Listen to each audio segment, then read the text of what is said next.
Hello everyone, I hope you can hear me. It's good? Okay, good. So I'll just skip the agenda as well. I'll just jump exactly into defining malvertising. So while usually it's said that malvertising is embedding malicious code or just in general malicious elements into advertisements, I would like to redefine it a bit and define it as any malicious or any advertisement that either delivers malware, financial scams, health-related scams, fake shops, and pretty much anything. And I'm sure that we will see a lot of other potential uses of the advertisements in the future.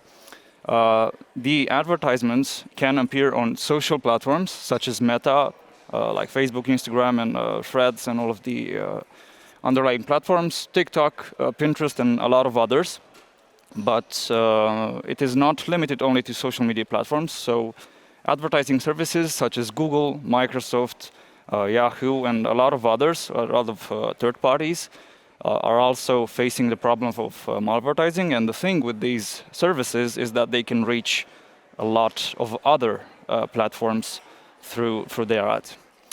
As I said, so malvertising is using an advertising network to deliver malware, financial scams, fake shops, health-related scams, and a lot of other kinds of frauds that you've heard about either yesterday or today. You'll hear about today. And of course, the threat actors use content such as deepfakes, misleading content, fake news, just masquerading as other companies and using pretty much anything that we could think of to succeed in their attempts. Good. So let's begin with the financial scams, which is of course a subset of malvertising. Here we usually have investment opportunities such as fake IPOs, ABBs, and general free money types of advertisements. Here banks and critical infrastructure companies and pretty much anything can be impersonated in order to take advantage of the victims. But the thing is that also news outlets are impersonated, but not to promise an investment or anything like that, but just to make it like an official news, to essentially deliver the content through a so-called official channel. And of course, in this kinds of scams, the threat actors are using lots of social engineering techniques, such as a sense of urgency, the promise of huge financial gains in the short term, and other techniques to essentially transfer funds from the victims to the attackers. And we have an example, which is an ad on Meta. I think it's either in Spanish or Portuguese, so excuse my non-knowledge about the language, but I'm confident it's in Portuguese.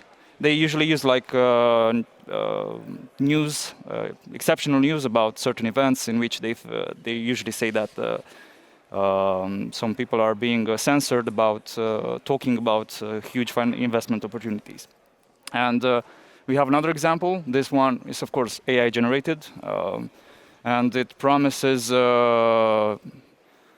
quick financial gains for people born between 1951 and 1989. Yeah, so they just withdraw the money from the ATM. This is, of course, a fake page. It's not the official The Guardian. As I've said, the news outlets are used to make the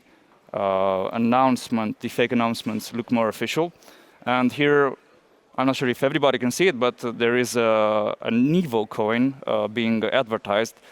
And of course, that they just raided some news outlet in, I think, Italy to not give it to the public. This is the kind of stories that they usually put to make this opportunity look good for the people. So another subset of malvertising would be health-related scams. Here, vulnerable groups are being targeted, and they are promised miracle cures, last-minute scientific discoveries that would help in their diseases or pretty much trying to manage certain ailments. And of course, another detail about it is that they instigate against doctors. So doctors are hiding this from us. The authorities are hiding this from us. They are, I don't know, putting huge prices on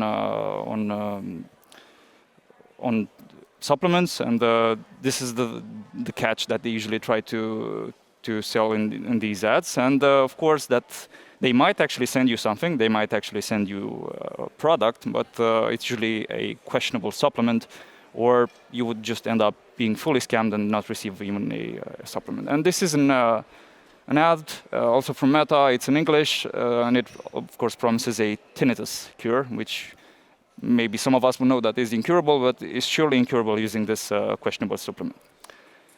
And this is a Spanish web page example. So after you click the advertisement, you usually end up on this kind of pages. The design is not necessarily universal, but as you can see, maybe those of you who know Spanish, I don't, but they are trying to sell 2 products. If you buy 2, they will get you another one, and they put fake stars, 5 stars, more than 1,000 reviews, and 41,000 people that they helped to cure joint diseases and other similar things, because they sell like a joint supplement. Of course, it's overpriced. Of course, it doesn't do anything, but the fact that they target vulnerable groups and people that might be interested in just getting their condition better, they are likely succeeding in their attempts. And another subset is fake or low trust shops. So here, well-known shopping services and, of course, companies such as Amazon, Lidl, Sephora, and a lot of others. This is just a really small list that I put, and Makita as well. Here, people are promised significant discounts, mystery boxes, the opportunity to earn and to get something for free or for really small prices.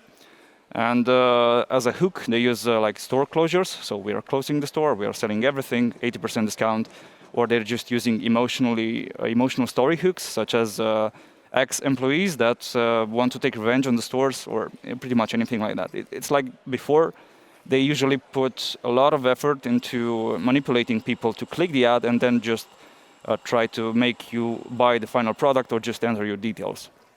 And of course, well, while AI-generated content is universal, in this specific area, we've seen a lot of AI-generated content. And well, I hope you figure out that this is already AI-generated. And it's a German ad for Makita. They are like giving free test packages. Right, and the last subset that I want to present you is malware campaigns. I will dive deep into a study just after this, but here advertisements promise free or premium products, and either we will see featured online financial products or free games, cracked games, anything like that. Any software you ever think of, they might use it, and usually it is the case that they deliver info-stealer malware. It's not impossible to deliver ransomware or bots, botnets, and crypto miners, but info-stealer is usually the case here. Good, and this is a page, maybe some of you play League of Legends, I'm not sure, but it's not the official one, it's a mirrored one. Yeah, I would fall for this because I played League of Legends when I was a bit younger.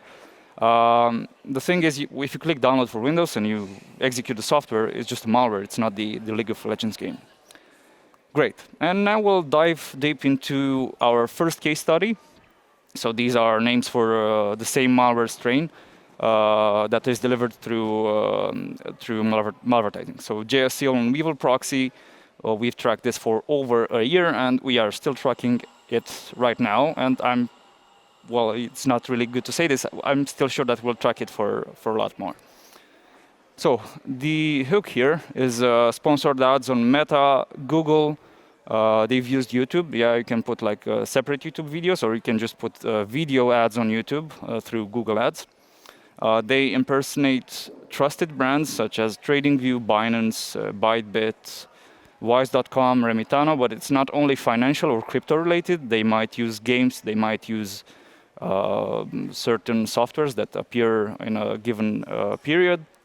And the lures are, of course, free premium subscriptions, exclusive AI tools that are free now, or they're just giving it you for free, certain crypto airdrops, so like giving up free crypto coins, and of course, other games that might be appearing or not. And a particularity about this campaign, we've tracked a lot of campaigns in the past. They were either not sophisticated or just moderately sophisticated, but the thing with this campaign, I remind you, it's the JSCL and Weevil proxy malware. they put a lot of effort into tracking and basically hiding themselves from users that are not likely to fall to the scam.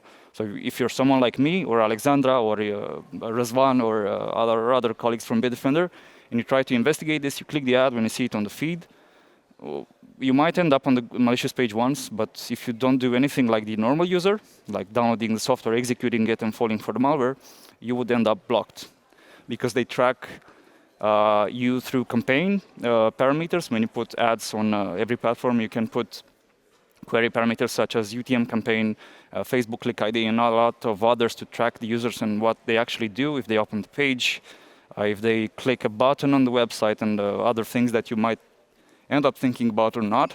They analyze the requests. This is a bit technical, but they check the refer, the user agent, and the cookies, and a lot of things to make sure that you are actually clicking the ad from your Facebook feed and you're not getting it from, I don't know, a support ticket or a friend or family, and you're entering it in the browser. They filter out users based on IP, location, operating system, what browser are using, and a lot of others. And as I've said, if you're someone like us or just a curious and technical person that sees that this is malware but doesn't behave like the normal user that would install malware, you download it, you don't execute it, or you just try to do other technical things about it, you would likely end up on their blacklist. So you would not see the malware again, even if it exists. Yeah, this is it's a malicious domain, it's a malicious page, but the content you're seeing is benign, so it doesn't do anything, it doesn't prompt you to download, it doesn't say anything about TradingView or the ones you've seen before. It's just a pale pink page that mentions something about bikes. So this is something that me and a lot of people that I know end up seeing after they figure out that you're a security researcher or just someone that is likely exposing them or studying them, and they just deliver you this, so you cannot really follow up with the investigation. However, if you are a real victim or potentially a real victim, you would end up on something like this. This is mirroring the TradingView website, but of course, nothing worse here, just the get bonus or get started buttons that download you a software, which if you install, you're of course infected by malware. And I would like to also show some highlights, some visual highlights from this malware campaign. Another sophisticated detail about these threat actors is that they are using events to coordinate their advertisement releases. So maybe some of you know that an Avatar movie was released last year. Of course, ads with the Avatar movie showed up on Facebook. It has nothing to do with Avatar. It has everything to do with the fact that they want to catch you with a hook and then infect you with malware. Same thing happened with Stranger Things. It was in December 2025, I think, when they released the last season. And of course, they used that as an opportunity to also deliver ads that make themselves look like they're from Binance, but they are infecting you. So the last one is for the Formula One fans. There are lots of F1 championships out there, but at any one of them, I think one was recent in Monaco, last days, they might just put ads like this and prompt the fans to download the malware. And here are some not that good visual highlights. The first one is in Vietnamese, and I cannot really evaluate how good the Vietnamese is. Usually the translations are right, so there's nothing suspicious for the native ones, but what is suspicious for me is the Peaky Blinders context. And well, the buildings behind the actor look a bit weird. The second one is in Romanian. But the thing about it, and I'm not sure if it's really easy to see from the whole, but they use Vietnamese characters in a Romanian text. So that's an obvious red flag, and it might come from a flaw in their translation process. And the last one is obvious. So if you're a football fan, here's Messi and Ronaldo, but do you notice anything weird about their shirts? So Messi is in the Real Madrid shirt and Ronaldo is in the Barcelona one. They switched teams. It's another thing that they messed up when they generated the image. And another particularly interesting fact is if you put this image into the AI product, into any chatbot you had, particularly the one from Google, so Gemini, you would ask for the synth ID, which is it's a technological thing that they have. They can recognize whether this image was generated by them or not. And this one was generated, in fact, by, or partially generated by Gemini. All right, so we've seen a lot of media until right now. This is a 5x3 grid. These are unique images that we've seen in this campaign. And this is a 16:9 image. It gets a lot smaller. I'm not sure if you can really figure out the individual images, but do you think that's a lot? Because we also have a 32:18 grid, so more than 600 unique media elements used in this campaign, and I am absolutely sure that I could double the grid size 2 times more, and I would still have room to put unique images here. And statistics about this campaign. This is only from Bitdefender telemetry, so over 60,000 malicious ads, and that's more than, I would say, plenty of Lisbon city districts. I think Beato, where we are, has 11,000 or 12,000 people, so it's like 5 or 6 times greater than the size of this district. More than 3,000 domains and subdomains that they've used. So when you click the ad, you arrive on a website. They are correlated with more than 3,000 subdomains and domains. And of course, tens of thousands of links on these 3,000 domains. More than 3,000 pages. So perhaps at this summit, there are, I think, under 1,700, 800, I'm not sure. You would have to multiply that by 3, and we would still not have enough pages to do this kind of campaign. And we've seen this cross-platform, mainly on Windows, but of course also on Mac and Android. Hundreds of mobile ads that infected mobile users with malware. Thousands, as I've said, you've seen 600 before, but I could potentially put tens of thousands of unique media elements. And of course, as I've said, it's cross-network. So it's on Meta, it's on Google, it's on YouTube through Google and others, but it can go everywhere. This is how sophisticated they are. And to finish up with some conclusions, these are some highly sophisticated threat actors. We've investigated lots of malvertising campaigns in the past, but none of them reached this scale and this persistence. So it's more than a year. It's 1 year and 3 months since I'm tracking it. And as I've said, I think it will go a lot longer. They do planned releases based on certain events. You've seen the Avatar movie, you've seen Stranger Things, you've seen Formula 1, but there are tens of other events that I don't have the time to show you today. We have some articles on our blogs if you really want to dive deep into this. They use thousands of social media accounts, particularly Facebook. This is what we've analyzed in this campaign. And they are orchestrated to distribute malicious advertisements. Most of them are new fake pages with 0 to 3 likes that do not really have any content and are shallow. And even though it looks like the same actor behind it, our conclusions are that there are multiple threat actors overlapping here. So some of them are doing it for Windows, others might end up doing it for the mobile, and so on. And with this, I hope I didn't go too fast. I will leave you to my colleague Alexandra that will talk about a global investment scam network.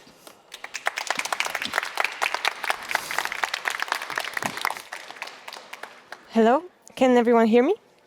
Okay. My name is Alexandra Dinulica, and today I'll be presenting our investigation into a large-scale scam investment ecosystem operating through social media advertising. Over the course of the last year, we tracked campaigns spanning more than 60 countries and involving tens of thousands of advertisements.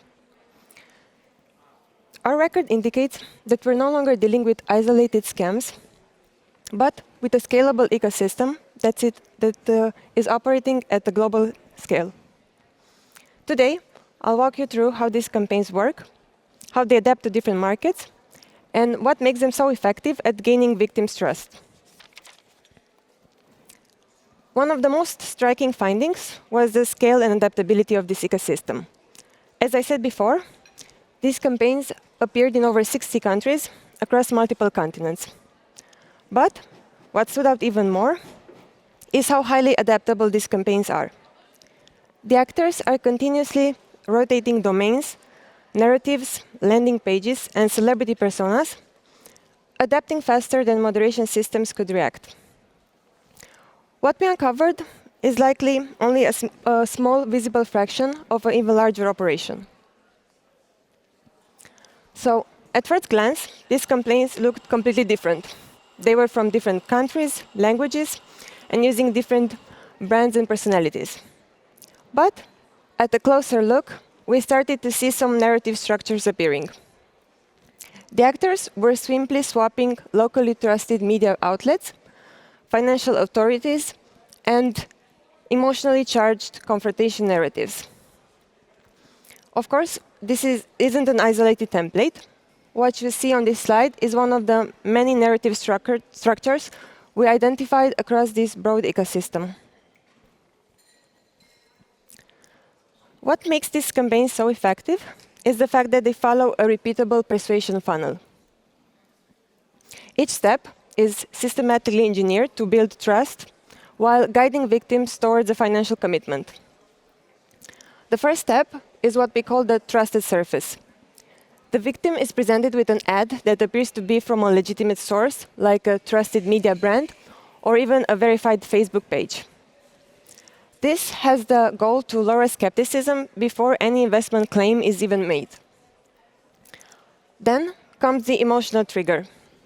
These ads often rely on urgency or exclusivity to capture attention and generate clicks. This is often framed as a shocking interview or a secret revelation. And once attention has been captured and the victim will click the ad, the actors continue to manufacture credibility. The victim will land on a page where public figures or financial experts are mentioned, and where fake testimonials are also included. This makes the opportunity appear as endorsed by trusted authorities. Finally, the victim will end up in the monetization phase, where they will submit contact information, register on what appears to be a crypto or investment platform, and then speak to a broker. To better understand what happens next, we used our scam voice honeypot to capture real interactions between brokers and potential victims. We did this by submitting our honeypot phone number on live investment forms obtained by clicking on these malicious ads. What you see on the slide is a real call captured from our honeypot. At first, the broker will establish legitimacy by introducing themselves and referencing the project the victim supposedly registered for. Then comes the investment pitch, reminding the victim that they expressed interest in earning additional income. A lot of these calls use AI as a credibility mechanism. The brokers will often reference technologies like ChatGPT or Gemini to make the platforms appear innovative and trustworthy. Then comes the passive income promise. The victim is being told that automating trading systems will generate returns with little expertise or effort required from their side. Finally, the broker will attempt to secure an initial deposit. At this stage, the operation shifts from automated persuasion to a human-assisted conversion. These campaigns are so adaptive that they manage to continuously evade detection. They do this through several techniques. One of them is the constant narrative generation through localized stories that are adapted to specific audiences and languages. Then comes infrastructure automation. With the help of AI, the domains and landing pages are quickly rotated and regenerated. Same with the images and videos used in these ads. We also noticed some platform survival techniques, like most of these ads are posted by verified Facebook profiles or even legitimate stolen ones. We also saw some ads where benign content was inserted into the ad to make it appear as normal platform activity. The example on the right is a real ad that illustrates several of these techniques. The victim will see an emotionally charged confrontation that captures their attention, and the real destination of the ad seems harmless and unrelated to investments. The scam narrative is actually hidden behind multiple layers of redirection. Taken together, these adaptations create a resilient ecosystem that is capable to continuously generate new replacements. As moderators take down some of these individual campaigns, the underlying machinery remains operational and continues to quickly generate new replacements. In terms of infrastructure, we noticed some recurring patterns appearing as well. Like we noticed media-themed domain families, which resembled trusted news organizations, or like the Belgian example you can see on the slide, or domains containing random words, which also usually use low-cost, top-level domains and were quickly disposed. This quick rotation provides resilience while making it difficult to track these individual campaigns over time. This was also paired with displaying clean preview domains in the ads, which create trust hijacking. The user believes that they will end up on a legitimate brand page, but instead they're taken to a scam-owned page. When we looked at the narratives, we noticed that the style of them was also evolving over time. The earlier variants relied heavily on curiosity-based themes, like stories about inheritances, wealth, or shocking discoveries. These were used to stop passive scrolling, capture engagement, and generate clicks. Over time, these narratives got more and more emotionally triggering. Most narratives ended up containing scandals about political figures with live confrontations or controversial statements. And what's interesting about these narratives is that the earlier variants never completely disappeared. Instead, new ones were being added and tested while the successful variants were retained, expanding the scam template library over time. This suggests that the operators were actually tracking campaign performance and improving their social engineering strategies over time. OK, so until now, we talked about narratives, infrastructure, persuasion techniques, and monetization workflows. This slide brings it all together. When we looked at tracking parameters embedded inside real campaign URLs, we noticed signs of a highly structured advertising operation. These parameters revealed insights into operational campaign metadata that showed how these campaigns were tracked and optimized. The parameters you see on the slide are a real example, which show information about the country and language targeted in the ad, the impersonated public figure, and even information about the ad budget or the demographic segmentation, or an inner template name, which was known only by the scammers. This suggests that the operators are doing audience segmentation, creative testing, and systematic lead generation at scale. In other words, these ads aren't launched at random, but actually the operators are using some of the techniques used in legitimate digital marketing. To conclude, what started as a simple investigation into some scam narratives quickly revealed something much more important. First, these campaigns are part of an industrialized fraud ecosystem and are part of a mature operation that uses the same techniques found in legitimate digital marketing and customer acquisition. Second, these campaigns are highly adaptive, and with the help of AI, they manage to stay ahead of performance of moderation systems. Third, trust has become the primary attack surface. Instead of exploiting just software vulnerabilities, the operators are also exploiting human trust by impersonating known media brands and public figures. Finally, this operation is systematically engineered. From the way the ad looks, to the landing domain, and to the broker interaction, each step is engineered to maximize victim conversion.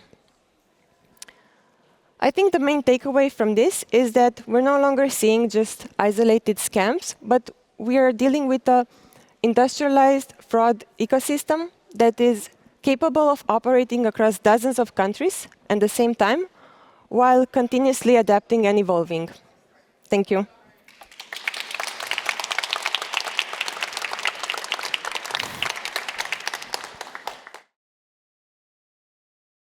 So, thank you, Alexandra. No, not you. Let me give you the clicker, yeah. Thank you, Jonas. We're going to have next a panel discussion with our GASA friends from Google and Meta. They are fighting this war as much as we also do as a cybersecurity company. And they agreed to have a conversation in order to discuss better the collaboration on these scams. They fight them while the people are on the platform. Then once they leave the platform, usually cybersecurity takes over. So we collaborate and we try to protect the users as much as possible. So from Meta, we have Jason Ketover, monetization and policy manager. Jason, please join me. And from Google, we have Alice Himsworth, senior product counsel for, I think that's the Google group, yeah? Thank you very much for joining me.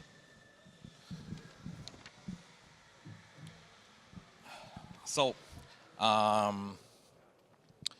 I was actually looking at, I knew the presentation by heart, but I was looking at it and I was thinking, one of the biggest problems is that people actually do businesses, the businesses actually make their money on their platforms. And because malicious actors are trying to manipulate the same system they are using for their livelihood, that creates big issues for the platforms. And I was wondering, how do we make sure to make the life harder for the bad actors, but at the same time make sure legitimate businesses can do their operations on the platforms? So, Alice. If I start, and I think we can flash up the slide that just flashed up, because in addition to my Google hat, where I counsel the teams that work on scams, I also chair the International Chamber of Commerce's Advertising and Marketing Commission. And we've been working over the last 6 months to produce this paper. So please take a photo of this, because the QR code won't work till this evening when the paper is actually published. But we have this best practice paper for combating scams in advertising that the ICC has been working on with GASA for the last 6 months. And this is really trying to answer that question of, what can we do to solve these problems and create that balance between enabling commerce, enabling small new advertisers to come onto these platforms, but also fighting the bad ones who have malicious intent. And so the premise of this paper was, let's all come together and talk about what's working in different environments and start documenting it and sharing it. This feels like it's been a lot of work to get to this point of producing this paper, but at the same time, it also feels like it's the start of something as well. So it's going to be out and published this evening, so 5 p.m. Central European time, so it'll be at 4 o'clock for everyone here. And then we want to start talking about it again. So it will be out, and then I think it's going to be a case of coming back together over the next 6 months and talking about what we missed this time around, what more needs to be in it. But do you want to pick up the the subject of the question, and then I can talk a bit more about it as well? Yeah, of course. Happy to, Alice. And can everyone hear me? Excellent. Okay. First of all, thank you for having us. So to this specific question, I also want to give a strong +1 to the paper, so when it's available, please do go take a look.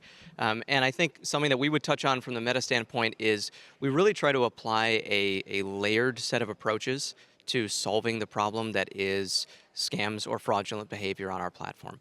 When it comes to how do we essentially enable the good actors while limiting the bad ones or malicious actors, that's something we think about all the time. And one approach that we try to take across the company in terms of how we build out policies and rules is really thinking of guardrails that we're going to be able to put in place and different tiers of approaches. So one way that we do that is when someone is creating an account, if you're trying to become an advertiser on our platform, we do risk tiering effectively through verification. So what does that verification actually look like in practice? Well, we can't apply just one standard, because if the bar is set too low, everybody gets through the door. If the bar is set too high, maybe the largest businesses that can afford to devote the manpower and the resources to providing all of the documentation and the authentication necessary can get through. But a lot of what we're proud of as a company is the fact that we build for small businesses across the world who can come to us and be a trusted place to connect with their communities. So how do we actually go about doing that? As an example, we have a business that was called Muse Cheesecakes that came onto our platform with a $100 ad budget. Baker is a Ukrainian immigrant who moved to the United States, and she wanted to open a cheesecake shop, which is great. We don't want to prevent her from running ads on our platform because we make verification too difficult. So we have signals about her Facebook page, for example, or the entity that she wants to create, and we're able to know what sort of layers of verification she should go through when she wants to start running ads for the first time. Now, if this same baker comes to us and says, I've built up this community, they love my cheesecake, now I want to start running a Get Out the Vote campaign for my community, now we're talking about moving into political advertising and spaces that have more risk or concern. So we would actually offer what we call a step up in verification requirements that has additional authentication, additional verification like ID submission, additional documentation to make sure that you are actually who you say you are and that you are authorized to advertise in this particular way.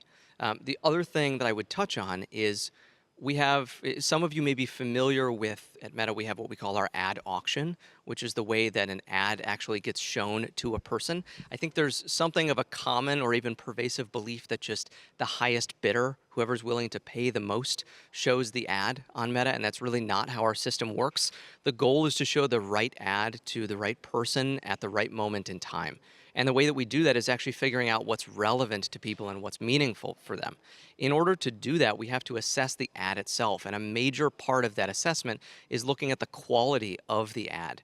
So we don't only just want to know who you are as an advertiser, we want to understand what you're advertising and the content itself. Can people actually understand what you're marketing to them?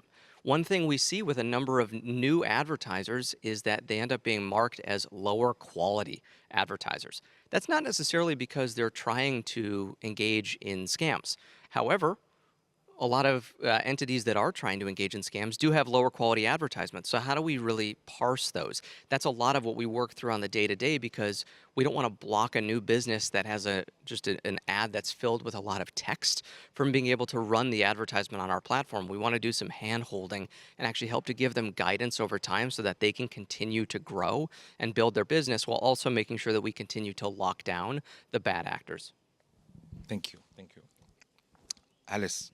I think going back a little bit to the paper you're talking about, what actually works when educating and spreading awareness to both consumers and businesses, in your experience, when they use Google's platforms? I think I'll talk on a broader perspective, because that's the way I've been looking at it for the last 6 months or so. And a lot of these answers can be a lot of different things, because there's never one solution. There's never one party who's best placed at any time to intervene. But there may always be someone who is there in the moment. And that's one of the things that we've seen. The theme that's come through from the contributions that we've had to the paper are the sort of in the moment interruptions. So being able to tell people at the point at which you think that they are at risk, or tell them that there are weaknesses in the way they have their system set up, that can guide them to making better choices. I know there are others who are here who are really well placed to talk about this topic of how you speak to consumers, speak to people who are at risk of being scammed. And that's one of the things that we touched on in the paper. I think it's one that we could really draw out more, going to a second draft of this thing that's literally just been produced. But getting those expertise of how to intervene in the moment and share back out to the industry, what each of us could be doing to interrupt in that moment. Thank you. Thank you. Jason, would you want to add something like best practices that you have seen in terms of education? I saw like a little spoiler alert before this from your colleague. Is that part of a more also has like an educational part? Because I saw there's like the option to actually take action in the moment when you think you have been scammed. Are you guys also considering educational layer to that? Yeah, absolutely. It's a good question, Razvan, and I think actually piggybacking off of what Alice was saying, a lot of what we see as most effective is really providing people with education that meets them where they are. It's just-in-time notification that addresses at the point in time at which they may be engaging with an actor that could be trying to defraud them. So what does that actually look like for us in practice? Well, a couple of examples. So if you are on Messenger and you're engaging with a new account or one with which you don't have much of a connection, we will actually use some AI tooling. And depending on the nature of that account, we will surface a notification inside of your chat to let you know that you may actually be chatting with a scammer. Depending on the nature of the chat, if, for example, they bring up commonly used language around job posts that seem to have some fishy behavior, we'll flag that for you as well. On WhatsApp, if you're added to a group from someone you don't know, we're going to give you options to learn more about the group and to leave immediately. But also if someone is asking you to connect your WhatsApp account to a third-party device, which is a fairly common tactic used in scams, we will actually let you know that that's a way that scams can occur. On Facebook, if you receive a friend request from someone and we have limited information about the nature of your relationship with that person, so you might have very few mutual friends, this might be a request coming from another country, we will let you know as well, hey, if you don't know this person, you don't have to accept the friend request. It's those kind of just-in-time moments and notices that we find to be most useful and effective, whether it's on Facebook, Instagram, or WhatsApp. It's cool when you get to see these things in the wild. So it's not my product, it's not ads, but I talk to all the different teams who are working on different interventions that we have. And so on Android, we have an intervention for phone calls. And so I had booked a work flight last week and my card didn't work. And so I had a call from the concierge service that does our flights saying, you know, you tried, your card doesn't work. So you need to go in and change the card that you're using. And I was getting these alerts on my phone saying, oh, this could be a scam, this is a signal of a scam. And that was really cool. I was thinking, and even I knew it was legit, but still it makes you think, which is great. Prevention works, and sometimes can be annoying, but that's the price we have to pay to make sure we spot scams. Yeah. Thank you. Great insights. I'm piggybacking now on what you're saying related to, actually seeing the semantics of the messages and so on. So, as my colleagues were saying earlier, attackers are leveraging AI more and more and more. And our experience at Bitdefender is, of course, they try to evade detection, and we need to step up the usage of AI so we can counteract. Are you seeing the same types of patterns within your platforms? Yes, absolutely. We're definitely seeing, more creative attempts, and it definitely seems like something you should treat as a risk, that these are tools that people will seek to exploit just with anything that's out there.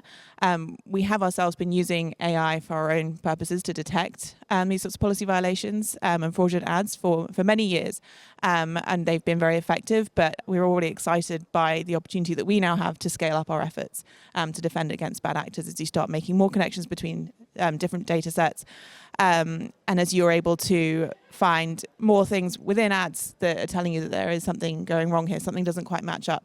And so we've seen, we produce every year I always call it the bad ads report. I think it's called something else when it's out in the wild. But we produce this report every year, and you can see our efforts are we're catching more bad ads, we're taking down more accounts every year. And so we're already seeing returns on the investments that we're making using AI, but I think that will only increase. Yeah, I think if anything, bad actors show an incredible penchant for creativity, which means we have to be as, if not more, creative in our own applications of AI and ML in our systems. So we were just talking about surfacing messages within chat threads to people. That's one way that we can go about doing this. And Nathaniel touched on, Razvan, as you noted, we have our Scam Prevention Center that has AI-assisted reporting. So oftentimes what happens is someone says, you know what, I think I might have just actually been scammed, but I can't go find the ad that I clicked. And what this AI enables you to do is go back and look at the content with which you were recently engaging and choose whether or not to make a report. So it really helps to facilitate that and then hopefully close the loop and prevent future attacks from that actor. But we also have other tools. So a common tactic that a scammer might use is a URL redirect. So something that looks like a benign ad click URL could ultimately go to a more malicious domain. So we have AI tooling that we apply, which allows us to scan for the redirects and then sort of look at patterns over time to analyze a campaign and figure out, is this actually a potentially malicious domain, and flag it before it ultimately gets to the user. We also are expanding our use of facial recognition technology. This helps especially in cases of things like celebrity baiting. So a lot of the time you may see ads that use public figures and their images inside of those ads.